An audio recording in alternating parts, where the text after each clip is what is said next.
Azerbaijan और Armenia के बीच जारी जंग के अंत का छोर अब नजर नहीं आ रहा। जिस रूस ने जंग का कंट्रोल अपने हाथ में लिया था, उसकी बैटल ग्राउंड में एंट्री के बिना वॉर का एंड नामुमकिन होता जा रहा है, क्योंकि टेबल पर भले ही अजरबैजान आर्मेनिया के खिलाफ हथियार ना उठाने का भरोसा दे, लेकिन जंग के मैदान में टर्की उसे ऐसा करने से रोक रहा है और इस जंग को एक नई हवा दे रहा है। ताजा हालात और 40 दिन का खूनी इतिहास इस रिपोर्ट में देखिए।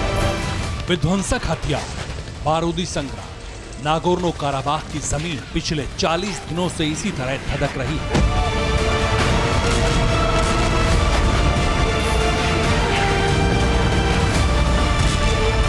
फाइटर जेट्स की आवाज से आसमान अब भी थर्रा रहा है।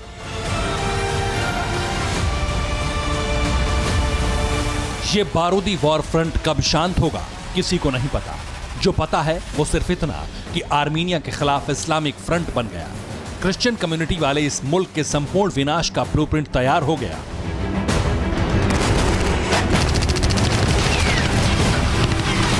कहने के लिए जंग का कंट्रोल अब रूस के प्रेसिडेंट पुतिन के हाथ में है, लेकिन मैदान में महाबली की एंट्री के बिना युद्ध के खात्मे की तस्वीर धुंधली है। कुछ इस्लामिक देशों की जंगी सनक की वजह से पिछले 40 दिनों से नागोर्नो काराबाख का बैटल ग्राउंड धधक रहा है।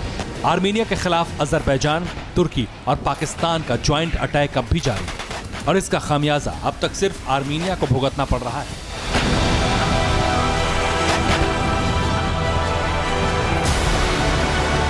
इस जंग में तुर्की और पाकिस्तान ने अजरबैजान में अपनी सेना और हथियार भेजे, वो भी आग उगल रही हैं।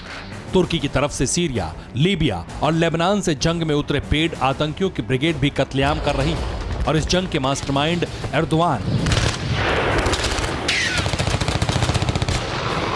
बैटल ग्राउंड की आग को नए सिरे से भड़काने की कोशिश में जुट गए हैं।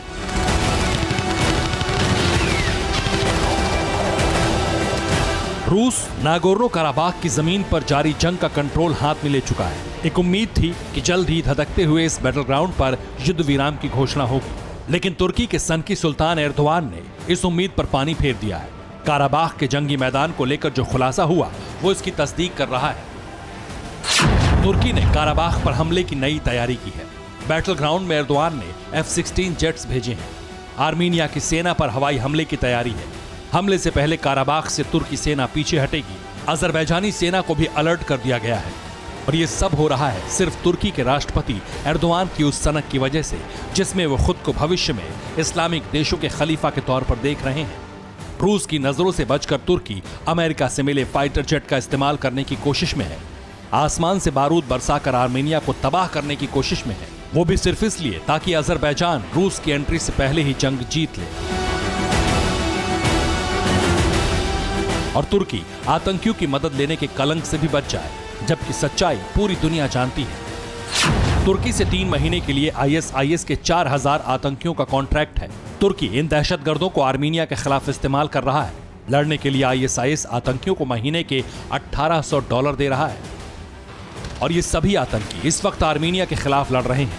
हालांकि तुर्की के प्लान को भांपते हुए प्रेसिडेंट पुतिन भी अलर्ट मोड पर है, लेकिन अब भी रूस की एंट्री काराबाख के मैदान में होनी बाकी है। मुमकिन है जैसे ही तुर्की के F-16 नागोर्नो काराबाख के आसमान में एंट्री करेंगे, तुर्की के आतंकियों के खिलाफ जमीन पर और F-16 के खिलाफ आसमान में रूस अपने लड़ाके उतार दें।